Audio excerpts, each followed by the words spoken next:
Hello and welcome to the Back to Being podcast, where I speak with experts, practitioners, and everyday people about living a more healthy, active, and mindful life. My name is Kareem Rushdie, and I've spent over a decade learning to transform my own chronic pain and stress so I can lead a life worth living. Now I'm using what I've learned along the way, as well as the knowledge and experience of my guests, to share unique perspectives that can help you do the same. Thank you for tuning in today. In today's episode, I sit down with mindfulness teacher, trainer, and supervisor Avinash Bansode. A medical doctor by training, in 2003, Avinash founded Mindfully Being to pursue his passion for supporting the well-being, happiness, health, and effectiveness of all. 4 years later, he left medicine to become a full-time mindfulness teacher and has not looked back. Over the past 20 years, Avinash has taught mindfulness in both academic and corporate settings. He was the first mindfulness chaplain at the University of Edinburgh, sits on the board of trustees of the Mindfulness Network in the UK, and in 2017, his unique Kind and Mindful Approach to Life program was given an Impact Award. Avinash and I discuss his first experiences with meditation, the nuances of mindfulness, and its potential for radically transforming self and the world. Welcome to the Back to Being podcast. Really great to have you here with me today. How are you doing? I'm delighted. I'm great. Thank you. I've just come back from a retreat, so it's great to be kind of landing from that creative, rich space to here, freshly baked. That's great. There's a little bit of pressure on me to keep that retreat vibe going for the next hour or so. Really thankful and grateful that you are taking the time to be with us today, Avinash. You're a relatively new friend of mine, but I really already value our friendship and just really happy to have you here with me. And a big topic that we're taking on today, radically transforming self and the world. So we'll see if we can do it justice over the next 60 minutes or so. As we say in mindfulness, one breath at a time. Let's do that one moment at a time. So Avinash, I'm going to kick off with a simple yet pretty big question, and one that I ask all our guests on the podcast is, how do you define mindfulness and how does it show up in your life? Yes, it is, one of those big questions. Gosh, so where do we start? I mean, it's a bit like also asking, what is love? It's one of those big questions, what's the purpose of life? And I would say, I don't think we can define it. And I know what people mean when they say, can you define? But there's an implication, is because if we define something, it becomes a thing. So it's a thing. And as soon as I know that thing, then the knowing stops as soon as we name something, so it's a noun. It's naming what it is. It's helpful. But at the same time, the process, the journey of really understanding deeply kind of stops. I like John Kabat-Zinn uses the word working definitions. It's a work in progress. Right. So I would prefer that. What's the working definition or the description of mindfulness? It's a translation of an Indian Pali word, sati. So it's an English translation. And it's interesting. I think these translations were happening in the Victorian period, where kind of discovering these rich traditions and cultures. So when they came across mindfulness, they translated it in a way that would make sense to that time. And many different translations were used. One of those were heedfulness. But I think we'll just stick with mindfulness because in a way it's a good translation. But the Indian word is sati, Pali word is sati, and the Sanskrit is smriti, which literally translates something like to hold, to recollect, remember, to hold something in the mind, or, so it's a sense of holding, remembering, as in memory, but not memory in the sense like remembering, not in that sense, but to hold something in mind, moment by moment. Yeah, that's really interesting, because people often think of it, rather than holding something in mind, people think of it as clearing the mind or emptying the mind. But that, as we know, is not the case. It's more about holding whatever comes into your mind. Having something at the forefront. So, if you're going to meet a friend, there's a kind of holding that meeting in mind, because if you forget, which often we may, then we may end up somewhere else. So there's the sense of just holding something mind. It's that faculty of the mind that helps you to have that. It's remembering, recollect, gathering. So that's a literal translation. But mindfulness, what it is really, it's awareness. So in a sense, I'm aware of where I'm going. I'm aware of the body. I'm aware we're having this podcast. So this awareness of what is happening. Is that faculty you just mentioned, is awareness that faculty that allows you to hold? That's interesting as well, because we are aware, people are aware. So there is awareness there. But we wouldn't say people are mindful, or I have a 7-year-old and when he's playing or when he's doing something, he's just there, present. But I would say he's mindful, he's present. So just being aware is not being mindful. If somebody's aware, it doesn't mean they're mindful. So there's a certain quality of awareness we need. Our everyday awareness has underneath that everyday awareness, there's a stream of preferences, planning, judging. So I'm aware, but there is this agenda. There's this expectations. There's this judging. I like this. I don't like this. Why is the bus late? And will I reach there? Will I arrive there? Oh, why is he looking at me like that? So, all these kind of preferences, commentary. So awareness is there, but it's tinged. The flavor of that awareness is busyness, is judging, planning, worrying. Whereas mindful awareness is different. So that's when we talk about non-judgmental, or it's accepting. It's open awareness. It's intentional. It's deliberate. It's purposeful. So there's all these facets. So mindful awareness is a certain quality of awareness. And then we can talk about it's intentional, it's deliberate, it's purposeful. It's not at the mercy of any judgment that comes and then awareness is hijacked. So there's meaning. But also there are attitudes that we talk about. And, Yes. loving kindness, non-striving. Yes. So coming back to the description of mindfulness, a working definition, it's an awareness and it's in the present moment. So it's an awareness that is deliberate, intentional, and it is accepting. So it's stripped back, that judgment, those preferences are stripped back to reveal this purer quality of awareness. Yes. So you bring a different flavor, and then it's moment by moment. So that's how John Kabat-Zinn describes mindfulness. He says it refers to awareness and it's deliberate. Right. And there is an attitude, so it's not judgmental. Okay. So that's what, and it's interesting. So if you look at Mark Williams, and I love his description of mindfulness because he really captures it in a word. It's so subtle, but it's so powerful. For the benefit of the listeners, Mark Williams is the co-creator of the mindfulness-based cognitive therapy program. I think is he at Oxford at the moment, or? Yeah, he's based in Oxford. He's a cognitive behavior therapist and a practitioner. So he describes mindfulness. It refers to awareness. So again, he says it's an awareness. And then he says it's knowing what is happening as it is actually happening without preference. So knowing. So this quality of mindful awareness, it's the knowing. So we have this faculty going back, this knowing ability without preference.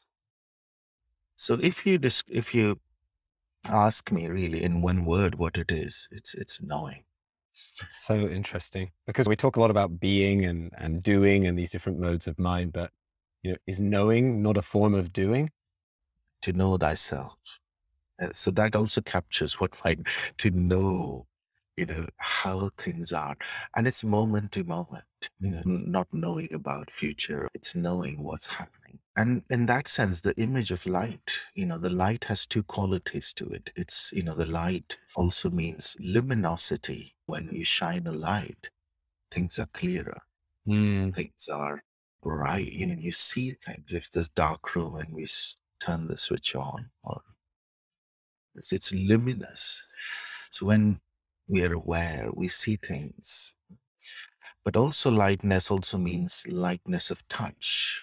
So there's that quality of for mindfulness, when we fall into that clarity, it's also light. It's not heavy. Because sometimes we can know things, but we become very heavy knowing, which is just heady, thinking. What's the layers of judgment and preference that weigh that knowing down, isn't it? So people say often, I know that, but it's often here. But coming back to the heart, which is the lightness. The heart is metaphorically, it's symbol for kindness, compassion, courage. The root meaning of the word heart and courage in French are similar. Yeah. So there's a courage requires, which is lightness. We can just have a whole podcast on this whole thing of what is this mindfulness. But yeah, I think it's an awareness. It's knowing what's happening. And there's an element. So we talk about the IAA model. So there is attention. So it involves attention, attending, as in holding. Again, the word holding. Yeah. Like a doctor attends a patient and a nurse attends, or parents attend the children. So there is an attentional, but it's not a military attention. It's kind attending. Then there is intention. So attention, intention, and attitude. So it's not just what you attend to, how you attend to. And why you attend to it. Why you attend to, in the sense of meaningfulness. So there's mindfulness, there is meaningfulness, and then there is this whole relational aspect. So when these three ingredients come together, what you have is this mindful awareness. Yeah. Not just knowing, feeling, sensing, this intuitive, relational. And when we talk about relation, it's relating with what's happening within us, within oneself, one's own being, what's happening outside us, around us, and the interaction between the inner and outer. And that's why mindfulness is really dynamic. It's not just about me and what's happening for me and within me, but what's going on around me. Yeah. And then we can see how it's multidimensional. Mindfulness, it's, we can't really pin it down. There are so many different facets to mindfulness. Yeah. And I love what you said just then about, it's about how we relate to ourselves, to what's going on around us, because it can't just be limited to kind of a formal practice of some kind, whether you're sitting or lying, because in that setting, you can really only relate to yourself. It's when you take it out into the world that you're able to relate to others, to experience that you're having. So I think that's such an important thing to remember. It can and must be very dynamic for it to be true mindfulness. I teach it to say, mindfulness in action. Mm-hmm. So we have formal mindfulness. It's like we go to the gym, we do our workout, so that's where you train, you go into the laboratory and you look at the mind directly and you work on the mind. And then there is informal practices where you, instead of taking the lift, you take the stairs and you cycle to work. And you're informally training those muscles, working on the fitness. So there's informal practices, mindfulness, washing the dishes mindfully, having a conversation. So there's a myth that people have maybe in the West, and maybe it's because of the pictures and images that you see, beautiful ladies sitting cross-legged and, or yoga. But I think that's just a myth. I think if you show that to Eastern people who are in that tradition, they would have a laugh. What are you showing us? It's very much integrated into the society for people. So there's this whole dimension of mindfulness, which is action. And my teacher, he used to say, if the practice on the cushion is not translated into your day-to-day life, then there's no point in sitting. Yeah, you're squandering that time, really. Absolutely. So the real test of how mindfulness is really working on manifesting is to then look at how people are going out and about in their daily life.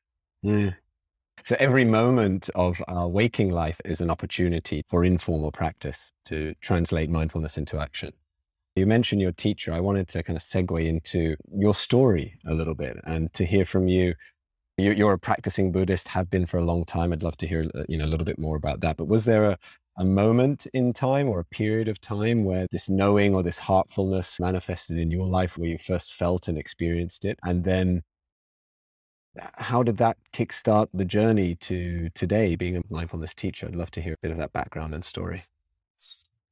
It started when I was a medical student in India, and in my second year, I was going through a lot of stress and anxiety, inner challenges, struggles. And that's when I was looking for something to help me deal with those inner challenges. And it was just by chance or accident, really, that I came across this flyer that was in our canteen, was somewhere near the basin. It was where you put your dishes. It wasn't mindfulness. It is not a buzzword in India where I come from. And in fact, we don't have the word mindfulness anyway. So it was a 6-week course on meditation for young doctors. So I went along, and one of my senior also recommended me going to that session. So I did a 6-week course, and I was quite amazed really to see how just sitting still for 20, 25 minutes could make a huge difference on my level of anxiety. I started practicing regularly, and the more I practiced, I could see the changes, my inner changes, the level of anxiety. I was able to focus better, function better, much, much better.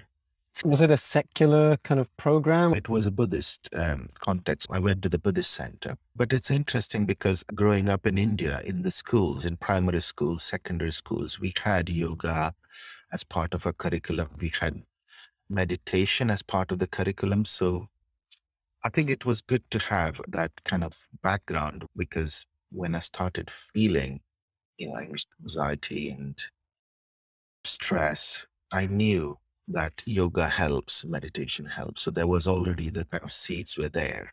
You take for granted that knowledge, but that's a knowledge that most children in the world, they're never taught. I mean, things are changing, thankfully, but so good that you had that exposure at a young age already. Absolutely, absolutely. And that helps a lot of people. People can always fall back to that. And it's still part of the culture where it's there for people as a way of life, really. So in the parks, in the streets, or, you can see people doing yogas and the different types of yogas and meditation. So I felt fortunate, really. But then as I started studying more, practicing more, I realized there's more to mindfulness or meditation, Buddhist meditation, which mindfulness was a big part of it. So I did mindfulness of breathing. So that was the first meditation that I was interested in. So mindfulness was a big element. Another practice that we were taught was loving kindness meditation. So there's these two practices, metta, loving kindness, and awareness practice. They formed the basis really of my training, because when I started learning more and understanding more, it gave me a great framework, practicing and taking it a bit more deeper. But the turning point was a retreat I went to. So I was practicing, I was fascinated because I was learning about the bodies. As a medical student, you learn about the body, the physiology, the microbiology, all these kind of sciences, which was fascinating. It is my passion to understand the workings of the human body. But when it came to understanding human mind, there was very little in terms of being well, because the science, it's all about when things go wrong. It's very much pathological, clinical, and prescribing medications, which is fine. But we couldn't prescribe meditation. The word meditation, medication, they sound similar, isn't it? Yeah, they sure do. The whole journey, it's a long story, but it led to me trying to bring together the medical science, but also the science of the mind and how it works and how we can keep our mind well. This faculty, this human mind, it's a mystery. So that became my passion, to integrate the psychological, contemplative traditions, medical sciences, the East and the West coming together, and the preventative, not waiting until the disease happens. Can we do something before disease? So before the discomfort, like with the back, can I work with the back rather than wait for the back to show the symptoms? Yeah. So this preventative medicine I was really passionate about. And I thought the whole meditation and, preventative health and well-being is the key for us. Yeah, I mean, it helps us to be much more attuned to our bodies. And then, as you say, rather than waiting for something to go wrong, we're listening and feeling and sensing signals from the body. And I think that is the way we can take preventative steps, isn't it? So I wasn't thinking of becoming a teacher as such, and this is what I'm going to teach. And it started growing slowly and slowly. And even now, the process is still going on as I look back and what I've learned, and that makes sense now. Okay. And now the whole mindfulness is really taken off, and we have universities who teach mindfulness, research mindfulness. So it's great to see now, how mainstream it has become, but it's very obvious when we study, when we look at it, it makes sense. Yeah, yeah, it does. In the Buddhist context, perhaps you could share a little bit of how mindfulness, what role it plays within the teachings, both in terms of the formal practice, the practice of meditation, going to the gym and building that muscle, but then also in other areas of life, mindfulness in action. We looked at mindfulness as sati. Sati, in the Buddhist context, it's one of the many faculties that we have. So there's a context in which mindfulness is practiced in us, and it's supported by this context, Noble Eightfold Path, and mindfulness is one of the limb. So we talk about 5 spiritual faculties, and mindfulness is one of the faculty. And awakening factors, 7 awakening factors, and mindfulness is one of it. So there is a rich context and practices within which mindfulness is one aspect of it, and very important aspect. In a way, it's so important that this is what Buddha said when he passed away, in his parinirvana. When he passed, he said, be mindful, and so at the end of the day, be mindful. Those were his parting Those were words. his words, yeah. With mindfulness, strive on. Appamadena sampadeta. So that's the essence, but there's more to it than this description of just be aware and being non-judgmental. And I think it really becomes rich if you look into, for instance, with compassion practices and kindness practices. They are more now integrated, because in the West, when mindfulness is developing, people realized, you become naturally, there's a flowering of kindness and compassion. I was going to ask you actually about that connection, because I know an area you're really passionate about is cultivating compassion and loving kindness. So that linkage, you've just said that when you practice mindfulness, compassion and loving kindness start to flourish. Maybe you could say a bit more about that connection between loving kindness, compassion, and mindfulness. It's absolutely, because Buddha was teaching, there were awareness practices. And once he gave a teaching on loving kindness, and one of his disciple, Ananda, he said, this is wonderful. This is wonderful teaching, this loving kindness. I really like it. And I think half of what you teach is loving kindness. And he turns to Ananda and says, don't say that, Ananda, what I teach, all of it is loving kindness. Right, right.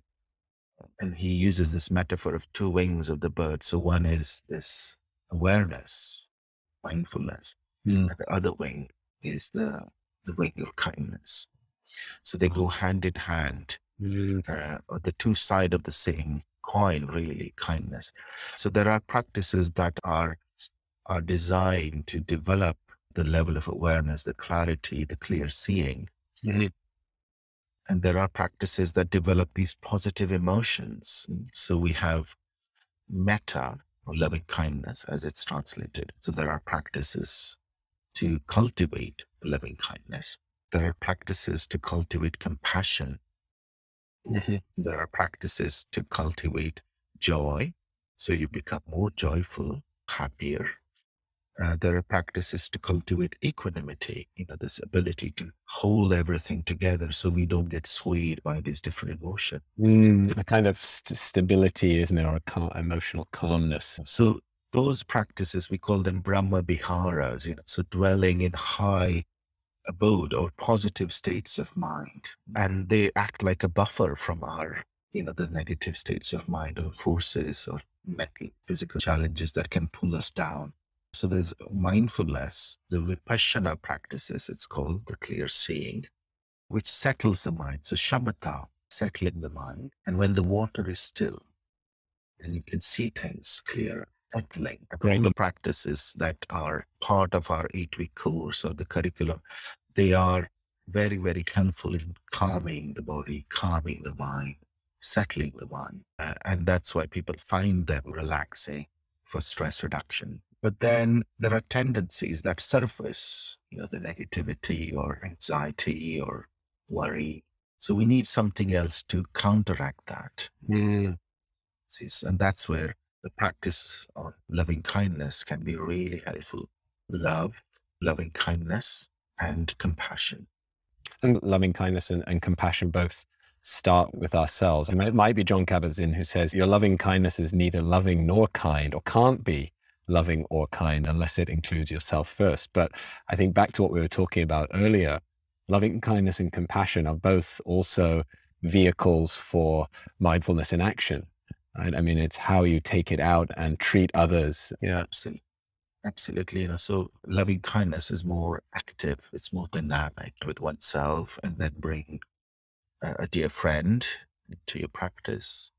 Then you bring a neutral person, the person with whom you have a difficulty, and then you kind of expand that circle to more and more people. And these are more emotional practices.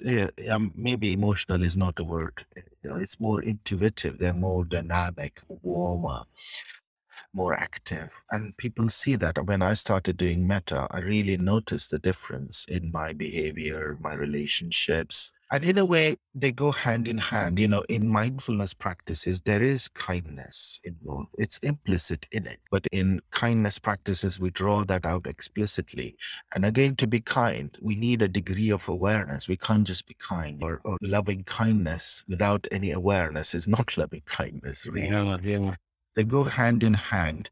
So it's drawing out explicitly and implicitly, and it's using certain objects to sharpen that double-edged sword, where there's metta, sharpening the metta, but it requires sharpening. That awareness is required.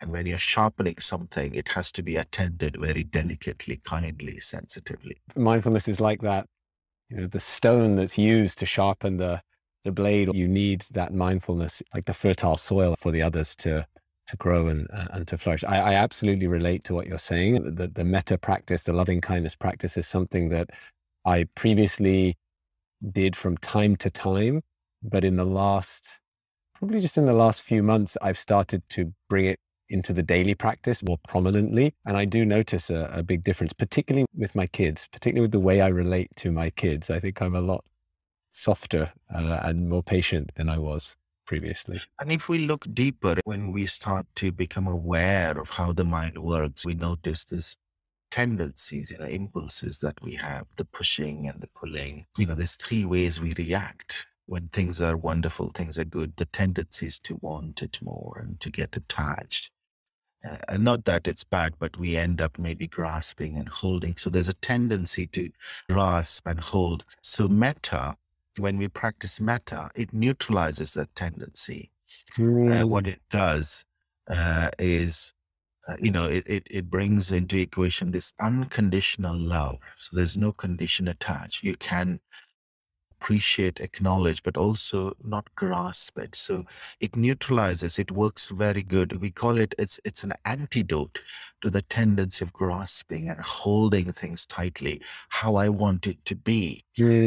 So it works on that tendency. Another tendency we have is aversion. We call this aversion and attachment model, in our MBCT. So when we push things away, things that I don't like, not good, there's aversion, pushing, avoiding, and metta is a good antidote on that. So we learn to acknowledge, understand. So basically, the metta for oneself is neutralizing these qualities that we have, because these are the things, these are the tendencies we bring when we live in the world to people, to things.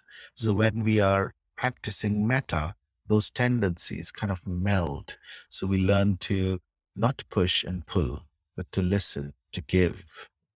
Yeah, it's very nuanced, this concept of aversion, because in the act of rejecting and pushing things away, the irony is that they stay with us. We try to push them away, and yet we are stuck to them in the process. What we resist persists. Yeah, exactly. What we resist persists. Love that. The idea of loving kindness as an antidote to the aversion in the first place, it helps us not to push them. I really like that. Yeah. I want to take it in a slightly different direction and ask you it's a bit of a loaded question. I don't want us to get too critical. I'm presupposing the answer here, but what differences somebody who was introduced to this practice and this way of life in India, in the East, and you're living in the UK now, you teach in the UK, you're very active, embodying mindfulness in action, right, and translating this into action. But what differences do you see in the way mindfulness is both understood, but also practiced? Let's say in your context would be India, but in the East versus in the West, as it's exploding in popularity and becoming much better known here in the West. And I think that partly is kind of owe that to the science, because of the research and evidence that's happening in the West. Lots of positive trials and positive evidence that's coming from the MBSR, MBCT, or MBPs, as we call them, the program. So, because of the science, the evidence, this empirical research points that it works. Mm-hmm. That's been a big breakthrough because the Western culture, the society, the science plays a big role. So in the East, would you say the understanding of mindfulness in the East is more experiential, whereas in the West, it's more empirical, particularly these days? That is a factor, that is a factor. But I think it doesn't mean there's a different kind of science. It's not like when we talk about science, because even in the West, the science is relatively new. Yeah, absolutely. 150 years old, Mm-hmm. what we call science. So it's not that in the East there's no science. It's a different kind of science. You can call it experiential science, Mm-hmm. sciences, Yeah. meditative sciences. It's understanding the mind. So there are sciences, and science is about understanding, knowing. But yeah, in the West, I think the whole movement was taken because we could show it on paper that this is how it works. And then because we can show it, then it's easy for policymakers. So hospitals can invest in that. And universities can say, yes, and there is evidence that it works. So that has helped mindfulness. But I think it's still early days. It doesn't mean we have understood everything about mindfulness. We know it works, and it helps because then that means now it's in the NICE guidelines in the UK. National Institute of Clinical Health and Excellence. So which means there are clinical trials done and it works, and then GPs and consultants and therapists can prescribe mindfulness as an intervention. And when you say it works, we often hear it's effective in reducing stress, yes, anxiety, pain, depression, exhaustion, irritability. When the study has found that with regular practice of mindfulness, it all decreases. The anxiety level comes down, depression comes down, but also memory improves. The reaction time becomes faster, like mental and physical stamina improves.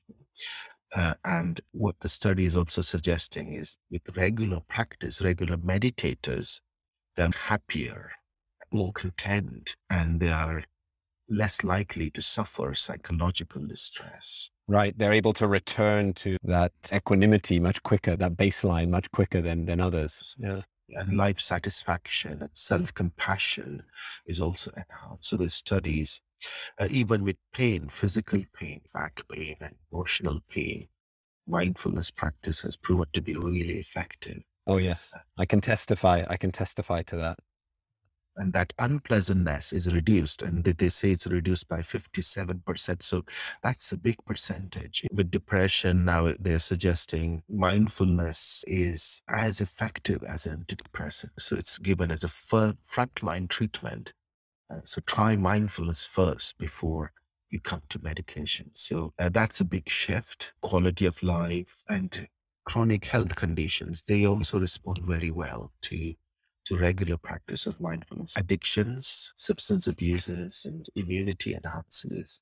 There's a whole list of things that it has proven to be helpful. And there's, and on average, every day, 3 to 5 papers are published on mindfulness. That's incredible. That shows how effective it is.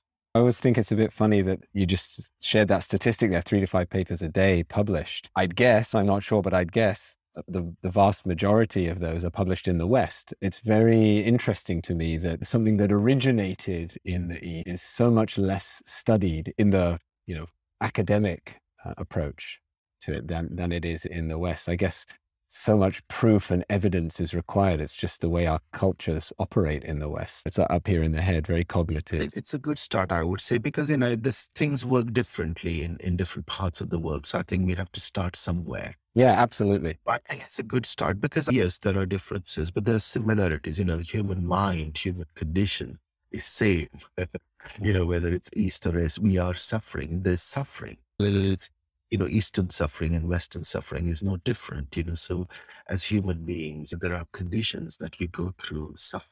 The mind is human mind, and the mind is conditioned differently in the Western, depending on the culture and the history and the civilizations and education. So the mind is shaped by different conditioning, but we are all subjected to these crises, this suffering. And if it means, this is how things progress in this part of the world. We have to show, we have to see, we have to test.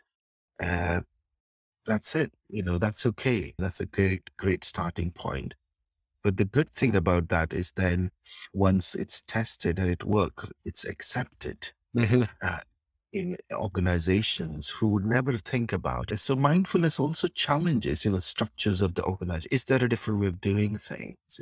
Bringing body more into awareness, working more on the body. And I think mindfulness is doing that work. We talk about compassionate leadership, mindful leadership, a mindful way of doing business. We started Mindfulness Initiative at the Edinburgh University, and I must have trained 500 students over 3 to 4 years, and then moved on to Napier University. So this wouldn't have been possible if it wasn't without the research, yeah, right. But again, it's still new, and I think it's evolving. Whereas in the East, I think maybe the emphasis, because of the content and the context, there are different challenges that we have to encounter because it's part of certain culture or tradition or religion. So I think what we need is a dialogue, really. I like the Dalai Lama's approach in a way, because the traditional, conventional way of looking at mindfulness in Buddhism, people, monks, serious practitioners, they resist. They don't want anything to do with the secular tradition. They don't see the whole picture. But I think there needs to be a dialogue because there's so much we can learn from the psychological, especially the cognitive science that is evolving. There's so many real insights that the conventional Buddhism can take on board. And there's a dialogue happening between the East and the West, Buddhist and the scientists. And this convergence, a lot of what's being discovered these days in neuroscience, in many ways is validating a lot of the Buddha's hypotheses, right? It's really interesting to see this happen. The reason mindfulness became popular was because of the dialogues. Yes, there are differences and yes, there are similarities, but let's come together and have a dialogue. Let's collaborate. Let's understand. Because what we're talking about is because, look at the state of our bodies and look at the state of our planet and the chaos and the suffering that's around. So I think what's needed is a platform. Let's collaborate, let's talk. And not just Buddhism, really. I think we need to be open to all different traditions, faiths, because there's richness in all different traditions, multi-faith, dialogue, science and faith. And it is happening. It is happening. And, the science, even in science, the science of consciousness is changing. And, the physics and the way they look at. I sense what I'm listening and hearing. We are moving in the right direction. How do I put it? There's a hope. There's hope. There's good. A lot of good is coming. So I feel very optimistic and positive. And that's my role. If I can play this through my community in my part of the world, this is what I'm engaging. Well, that is a great segue to the next question, which is about what you're doing. I mean, please share how you are, because you're no longer a practicing doctor, right? You're now a full-time mindfulness teacher. Please share with our listeners the work that you do and the community that you're working with. I think it's really fascinating. Yeah, that's right. And there was a point in my life where I decided this is what I'm going to dedicate my life to, really taking this message or teaching practice of mindfulness, because how many doctors are really using this as a specialty, and we're not that well paid anyway. So it's interesting. In China, they used to pay the doctors when they were well. When they were unwell, they didn't pay the doctors. Amazing. Yes, it's a huge decision to take. And I mean, not least by, and I hope you don't mind me saying this, as the son of an immigrant from the East, I mean, to give up, a career as a doctor, which many aspire to, and to do something so different that may not be well understood by a lot of people. Yeah, still, I mean, even my friends who are consultants and quite high up, and then they ask, Avinash, what are you up to? Do you teach mindfulness? What is that? These are senior doctors, right? I mean, consultant is a term for senior doctors in the UK. Yeah. So there's, even in the health, sector, there's very little awareness of what it actually is or really is. But yeah, even my family, my dad is still kind of coming to terms, because it was a big decision. It was a big decision. But I'm glad, because it's a work that it's very much at my heart. So I feel blessed in a way that, if I may use the word, doing something that I'm passionate about. And very few people I've met, they're happy and fully loving what they do. I love my work. Otherwise, I would be doing this to help people to be aware and to be kind, compassionate, and being a channel, being a catalyst for that change. I'm still practicing, still working, still learning. And it's great to see more and more people are coming to mindfulness. And the retreat that I was talking to you about, that I just came back, 5-day retreat, like when I started meditating as a medical student, I never imagined I'll be teaching an Olympic gold medalist in rowing who will be my student. I never imagined a high-level consultant will be sitting next to me learning mindfulness. So I was working with these leaders who are at a very, elite, using mindfulness and seeing the value of it and how it's transforming their life, their work, their relationships. So it's very, very rewarding to see how it changes people's life in a very, very tangible way. And for me, it's been a life-saving experience. Committed myself to sharing that knowledge, that wisdom, those practices, this teaching. So people's lives can be saved. And in that sense, our world can be saved. Because it's very easy to get into that mode of doing, without having no recollection of what are we doing. What are we doing and why are we doing it? I think we can rename our species as human doing rather than human being. So yes, I mean, it has its challenges, because, as I said, I've started a business, and in terms of making it a livelihood, it's challenging. But I think it's interesting. I love the help, the resources keep coming to me. So yes, there are challenges through my organization. I'm not here to make profits or anything. There's enough there to bring the food on the table. But the impact of the work, it's so satisfying. I know you're not in it for the profits, but I also want to give you an opportunity to plug and share what you're doing. So you mentioned your organization. You want to tell us a little bit more about that? What's it called? So the organization that I have founded is called Mindfully Being. And I started working 12 years ago. I worked with the universities and creating communities. So through this work, what we created is these communities which spread the word about mindfulness and the work that we do. And we've done more than 500 courses so far, working with the team. So I work with other teachers who are also professionally qualified, and they are experienced practitioners. And now we are training people to to teach mindfulness as well, with emphasis on kindness, really. So the program that I'm developing is called Kamal, Kamal, which is kind and mindful approach to living. Yeah, love it. So it draws on mindfulness, but heavily on kindness and compassion, and taking it to the communities. And I'm very much aware of how, again, within the world of mindful, it's kind of limited to certain class or certain race or certain kind of section of society. Yeah, that's for another podcast, by the way. We should definitely talk about that, because I think this exclusivity of mindfulness is a real concern, something we need to work against, and you're doing just that. And you've talked to me before about, working with these various communities and seeking this multiplier effect almost. You want people who can go out and amplify and multiply and magnify the message, right? So the way I approach mindfulness is it's very much community-based, because I love communities. There's more to mindfulness, not just stress reduction, but we're cultivating and healing the planet.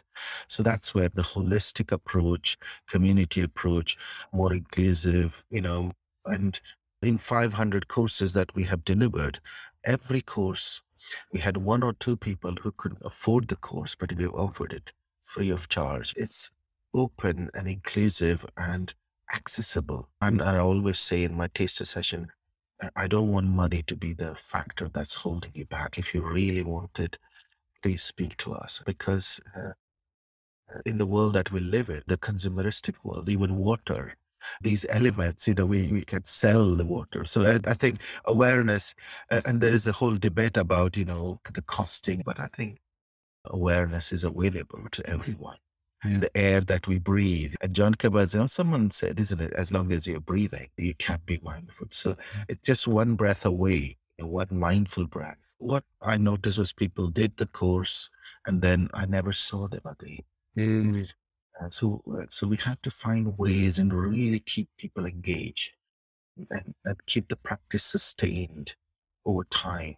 So my interest at the moment is the sustainability, the inclusiveness, and the integration of mindfulness in our day-to-day. So that's the kind of unique threads that I'm drawing, and the teachers that we are training. It's a one-year training. And what is interesting is it came from people.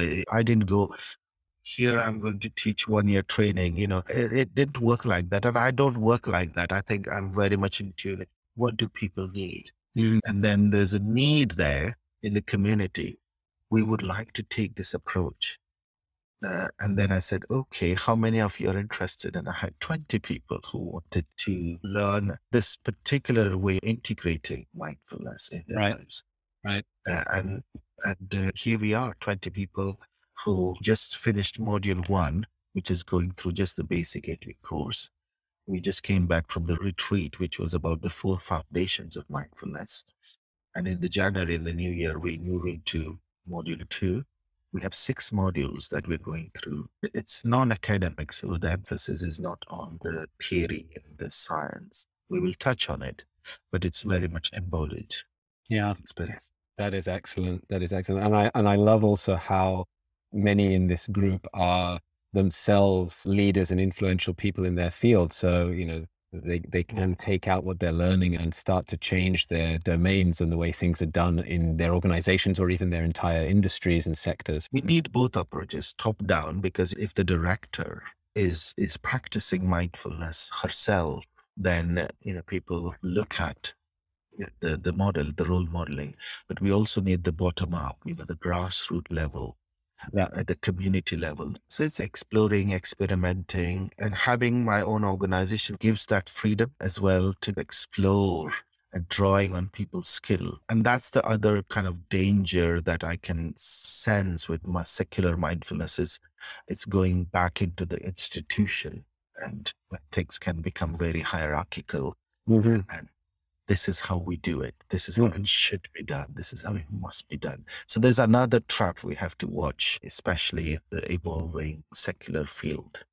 I guess the over-intellectualization of the institutionalization. Yeah, really interesting. We'll drop some information in the show notes about mindfully being and the courses that you're running. Please do check them out if you're interested. We're going to wrap things up. It's been really, really enjoyable having this conversation with you. I want to end by asking what advice you would give somebody who perhaps is listening to this and their interest is piqued and they'd like to explore mindfulness, maybe start a practice of their own, how would you suggest people embark on a journey with mindfulness? What are some of the first steps people can take? This is one of the wonderful things about the development of the secular. There are apps, and Headspace is a good app, so people can start small, trying these practices. Is it Iris Murdoch that said the secret to happy life is continuous small treats? So something really small, treating yourself with these practices.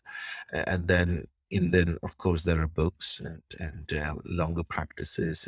Podcasts like these are really helpful to understand. And then nowadays it's all online. So there are online classes and meditation, mindfulness courses. But I think really important to look at who the teachers are. So really research into, because the market is kind of swelling and there's lots of things that people can fall trap into. So really investigating, exploring, doing a bit of research into the teachers, the teachings, what's been offered, and doing a course, actual 8-week course. If you have a toothache, you go for the best dentist, you go for the best surgeon, you go for the best doctor. So I think it's important people do a bit of research, because it's working with the mind, and look for the good, experienced teacher in your area. Get on the course, have some experience, and that would be a great journey. So if you're in the right hands, then the teacher will guide you. Yeah, I think that's very good advice. I think the great thing about the courses is that you can go into one of these courses having never meditated, and you can come out of one of these courses after 8 weeks with a very well-established daily practice. Something that if you were to try and do on your own to get up to a 30, 40, 45-minute practice a day could take many years, but in the space of 8 weeks, you get that. That's wonderful. Yeah, and there are informal practices as well. So doing things mindfully, even running, walking. So there are all these different aspects. So finding a good teacher it's a good start, and someone who's experienced, skilled. And if it's online, people can look at my website as well, mindfullybeing.co.uk. And since the lockdown, we've been offering free sessions, meditation, taster sessions, drawing sessions. So if people want to experience our kind of taste of or flavor of mindfulness, then they can log into our website. We also have recorded resources as well, so they can listen. There's a YouTube channel. Wonderful.